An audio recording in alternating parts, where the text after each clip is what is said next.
अध्यक्ष महोदय, लक्षवेधी क्रमांक 8. अध्यक्ष महोदय, नांदेड जिल्ह्याचं लोकसंख्येनुसार व त्याच्या भौगोलिक दृष्टीने मराठवाडीतील 2 नंबरच्या असं लोकसंख्येनुसार त्याचा क्रमांक येतो. नांदेड जिल्ह्याची लोकसंख्या अंदाजे 37 लक्ष अशी आहे. नांदेड शहर मागील 20 वर्षापासून मेडिकल हब म्हणून रुग्णांना सेवा देत असे. नांदेड जिल्ह्याच्या लगत जिल्ह्यातील जसे की हिंगोली आहेत, परभणी आहे, यवतमाळ आहे, वाशिम आहे, तेलंगणा स्टेट मधले सुद्धा निर्मल असेल, आदिलाबाद असेल, इकडचे पेशंट सुद्धा नांदेडला येतात उपचार घेण्यासाठी. अध्यक्ष महोदय, IPHS इंडियन पब्लिक हेल्थ स्टँडर्ड्सच्या 2022च्या नॉर्म्स अनुसार रुग्णांची खाटा संख्या ही एसेन्शियल मध्ये 1 खाट प्रति 1000 लोकसंख्या अशी आवश्यक आहे आणि तसंच डिझायरेबल मध्ये 2 खाट प्रति 1000 लोकसंख्या अशी दिलेली आहे. त्यानुसार नांदेड जिल्ह्यात एकूण 3700 खाटांची शासकीय रुग्णालयाची आवश्यकता आहे. परंतु सध्या स्थिती अशी आहे, नांदेड जिल्ह्यात शासकीय रुग्णालयामधील एकूण खाटांची संख्या ही 1930 अशी आहे. त्यामध्ये डॉक्टर शंकरराव चव्हाण शासकीय वैद्यकीय महाविद्यालयाकडे 508 खाटा आहेत, शासकीय आयुर्वेदिक महाविद्यालयाकडे 212 खाटा आहेत, महानगरपालिका रुग्णालयाकडे 50 खाटा आहेत, जिल्हा रुग्णालय, स्त्री रुग्णालय, उपजिल्हा रुग्णालय, ग्रामीण रुग्णालय या सगळ्यांना मिळून 1160 खाटा आहेत यांचा समावेश आहे. त्यामुळे ह्या नॉर्म्स अनुसार पेशंटचे बेड आपल्याकडे 1770 एवढे बेड्स कमी आहेत.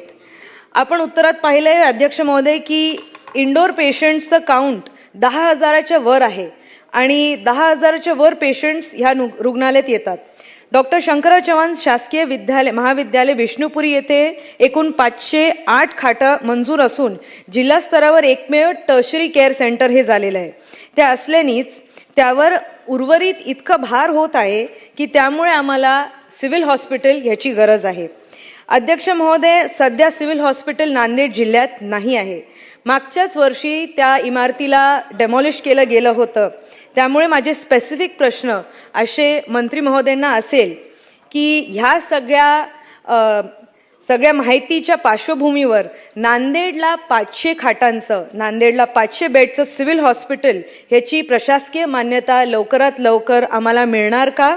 आणि तसंच सदर कामासाठी शासनाने आवश्यक असले ती निधी आपल्याला फायनान्शियल इन्स्टिट्यूट्स आहेत, आपल्याकडे एशियन बँक आहे, एशियन डेव्हलपमेंट बँक आहे, तिकडनं आपण निधी उपलब्ध करून देऊ शकतो का? मंत्री महोदय.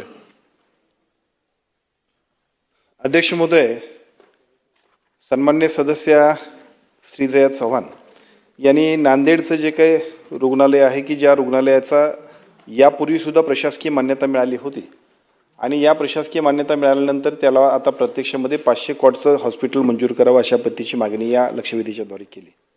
खरं म्हणजे या हॉस्पिटलला यापूर्वी सुद्धा 2021 मध्ये 100 जे बेडचं हॉस्पिटल आहे ते 300 बेडचं होण्यासाठी श्रेणीवर्धन झालेलं आहे आणि श्रेणीवर्धन झाल्यानंतर शासन निर्णय क्रमांक 8/3/2022 प्रमाणे नांदेडला 300 कॉटचं इमारत बांधण्यासाठीचा सुद्धा 138 कोटी रुपये तत्कालीन काळामध्ये प्रशासकीय मान्यता मिळालेली होती.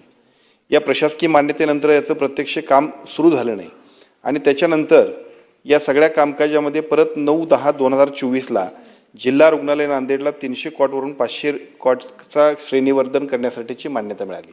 ही मान्यता मिळाली, परंतु याच्याबद्दलची प्रशासकीय मान्यता आजपर्यंत प्रशासकीय मान्यता झालेली नाही.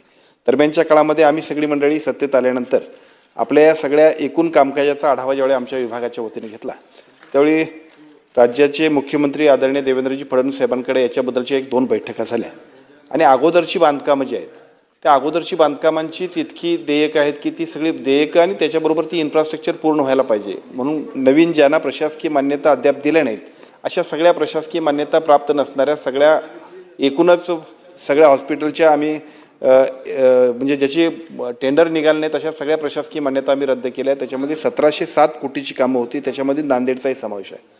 आता हे जरी असलं तरी ज्या पद्धतीनं सन्मान्य सदस्य आमच्या चव्हाणताईंनी या ठिकाणी प्रश्न उपस्थित केला आहे, नांदेड हे मोठं शहर आहे आणि या शहरातली एकूण असणारी तिथल्या पेशंटची संख्या आणि त्याप्रमाणे असणारी त्यांची मागणी या दोन्ही गोष्टी विचारात घेतल्या तर यापूर्वी सुद्धा आमचे सन्माननीय सदस्य आनंद तिडके यांनी मागच्या अधिवेशनामध्ये एक बैठक आयोजित केली होती आणि त्या बैठकीच्या वेळा सुद्धा त्यांची मागणी तीच होती. परवा दिवशीच्या बैठकीमध्ये सन्मान्य आमच्या चव्हाणताईंचा आग्रह परत तोच होता. एशियन डेव्हलपमेंट बँकेमधून आता आम्ही 4,500 कोटीचा एक प्रस्ताव आपण मंजूर करतोय की ज्याच्यामध्ये काही पोर्शन हा विभागीय स्तरावरती अशा पद्धतीचे हॉस्पिटल उभा करण्यासाठी करणार आहोत. मी आपल्याला निश्चितपणे खात्री या लक्षवेधीच्या द्वारे देतो की त्याच्यामधलं एक हॉस्पिटल हे आणि त्याच्यासाठीचा निधी प्रशासकीय मान्यता निश्चितपणे नांदेडसाठी देण्यामध्ये सरकार निश्चितपणे काम करेल.